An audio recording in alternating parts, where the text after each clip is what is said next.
আসসালামু আলাইকুম viewers, welcome to দিনাস kitchen. আশা করি আপনারা সকলেই ভালো আছেন। আপনাদের সকলের দোয়া ও ভালোবাসায় আলহামদুলিল্লাহ আমিও খুব ভালো আছি। তাই তো আজ আবারও চলে এসেছি আমার মোস্ট ফেভারিট এই থাই স্যুপ রেসিপিটি নিয়ে। আর আপনারাও কে কে আমার মতো এই থাই স্যুপ রেসিপিটি খুব বেশি পছন্দ করেন তারা কিন্তু অবশ্যই আমার কমেন্ট বক্সে জানিয়ে দিবেন। তাহলে চলুন আর দেরি না করে দেখে নিই কীভাবে এই মজাদার স্যুপটি তৈরি করতে হয়। এই রেসিপিটির জন্য আমি এখানে নিয়ে নিয়েছি ৫-৬ পিসের মতো আমাদের দেশি আদা। আপনাদের হাতের কাছে গালাঙ্গেল থাকলে আপনারা সেটাই ব্যবহার করবেন, আর যদি না থাকে সেক্ষেত্রে এটা ব্যবহার করতে পারেন। আর সাথে দিয়ে দিচ্ছি ঝালের জন্য কিছুটা কাঁচামরিচ।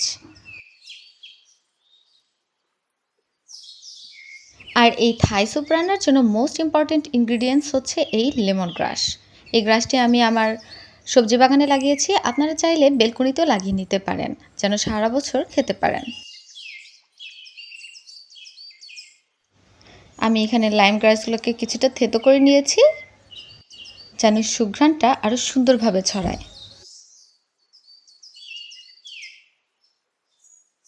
এবং সাথে দিয়ে দিচ্ছি হাফ কাপ পরিমাণ মাশরুম। আমি মাশরুমগুলোকে স্লাইস করে নিয়েছি।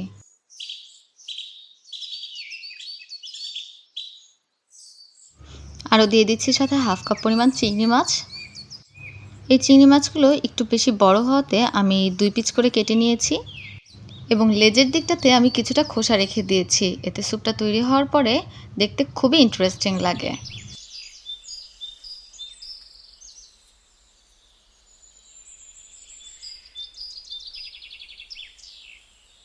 আরও দিয়ে দিচ্ছি সাথে হাফ কাপ পরিমাণ মুরগির মাংস। আমি এখানে জুলিয়ান কাট থেকে একটু বড় সাইজ করে কেটেছি, আপনারা চাইলে আরও ছোট ছোট করে কেটে নিতে পারেন। সাথে দিয়ে দিচ্ছি 3টি ডিমের কুসুম। যেহেতু আমি 3 কাপ স্যুপ তৈরি করব তাই 3টি ডিমের কুসুম নিয়েছি। আপনারা প্রতি কাপের জন্য একটি করে ডিমের কুসুম ব্যবহার করবেন।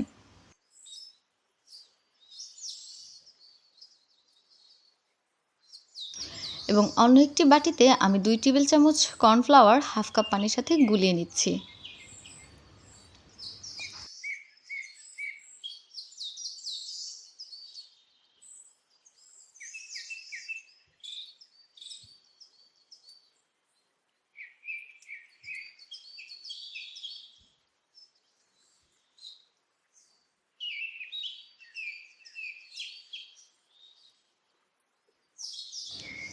এবং এখানে আমি 3 টেবিল চামচ গোলানো কর্নফ্লাওয়ার দিয়ে দিচ্ছি। যদি টেস্ট পারফেক্ট পেতে চান তাহলে আমি ঠিক যেভাবে রান্না করছি ঠিক এভাবে স্টেপ বাই স্টেপ ফলো করে আপনারা রান্না করবেন।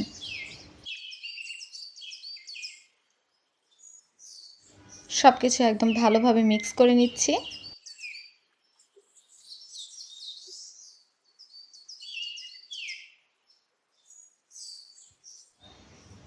এখন চুলায় একটি প্যান নিয়ে তাতে 3 কাপ পরিমাণ পানি দিয়ে দিচ্ছি এবং রান্নার সম্পূর্ণ প্রক্রিয়াটি অবশ্যই হাই ফ্লেমে রেখে করতে হবে।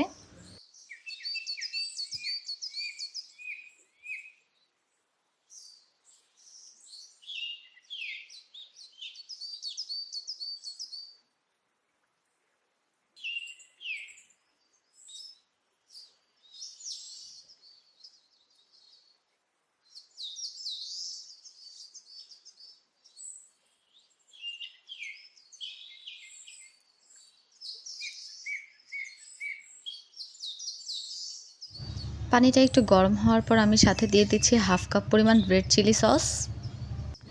এই সসটিও আমার বাসায় তৈরি করা। যদি আপনারা এই রেসিপিটিও চান তাহলে অবশ্যই আমাকে কমেন্ট বক্সের মাধ্যমে জানাবেন, আমি এটিও ভিডিও আপলোড করে দিব। পানিতে বলক চলে এসেছে।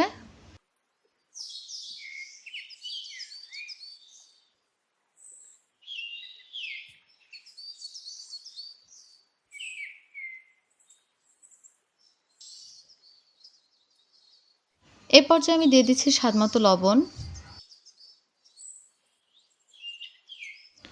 এবং ভালোভাবে বলক চলে আসার পর এখন আমি বাকি সব কিছু একসাথে দিয়ে দিব।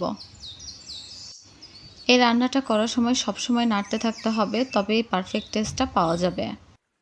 স্যুপে বলক চলে আসার পর থেকে 5 মিনিটের জন্য রান্না করতে হবে। 5 মিনিট কুক করার পর আমি 2 টেবিল চামচ পরিমাণ গার্লিক অয়েল দিয়ে দিচ্ছি। এখন আরও কিছু মশলা অ্যাড করতে করতে আরও 5 মিনিটের জন্য রান্না করব।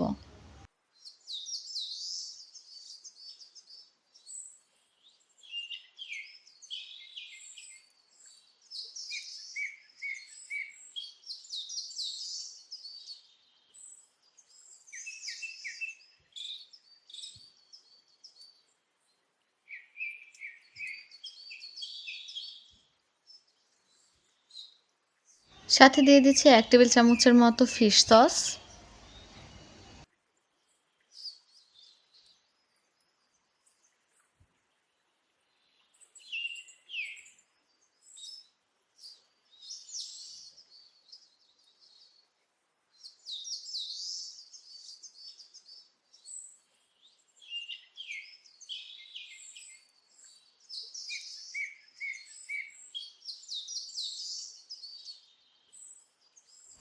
দিয়ে দিচ্ছি 1 টেবিল চামচ পরিমাণ হোয়াইট সুগার। এই স্যুপটা কিছুটা টক, কিছুটা মিষ্টি এবং কিছুটা ঝাল হবে।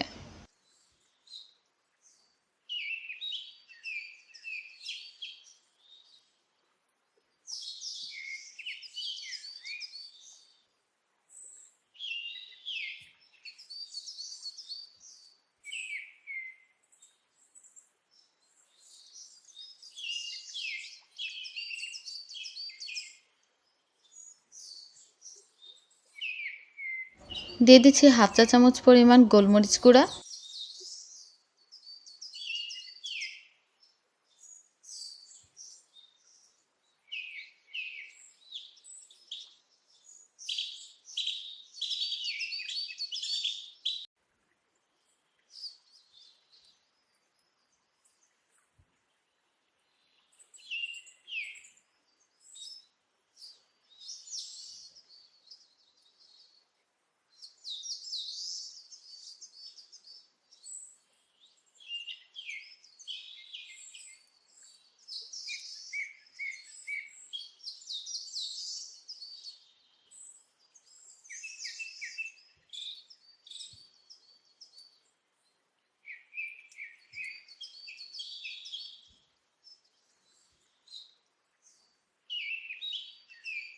দিয়ে দিচ্ছি হাফ চা চামচ পরিমাণ টেস্টিং সল্ট।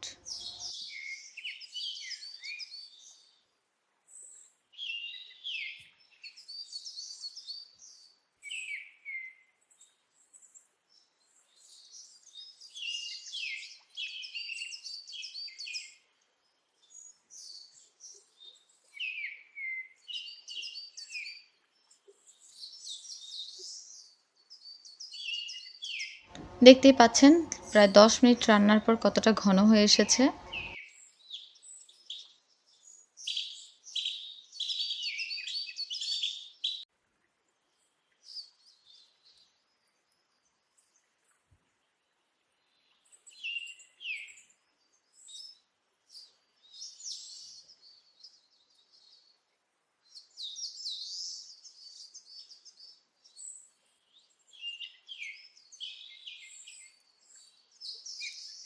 এখন সবশেষে আমি কর্নফ্লাওয়ার দিয়ে দিচ্ছি।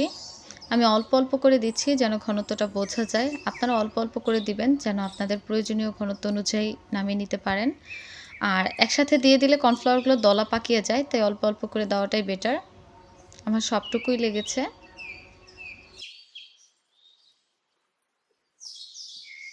কর্নফ্লাওয়ার দেওয়ার পর আমি আরও 2 মিনিটের জন্য রান্না করে নিচ্ছি।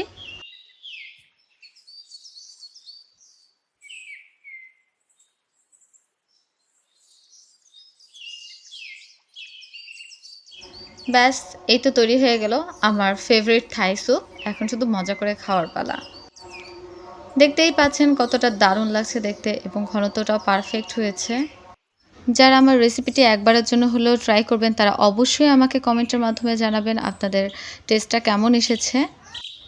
ধন্যবাদ সবাইকে। আজ এ পর্যন্তই, দেখা হবে পরের কোনো ভিডিওতে। এ পর্যন্ত সবাই ভালো থাকবেন, সুস্থ থাকবেন এবং আমার ও আমার পরিবারের জন্য দোয়া করবেন। আল্লাহ হাফেজ।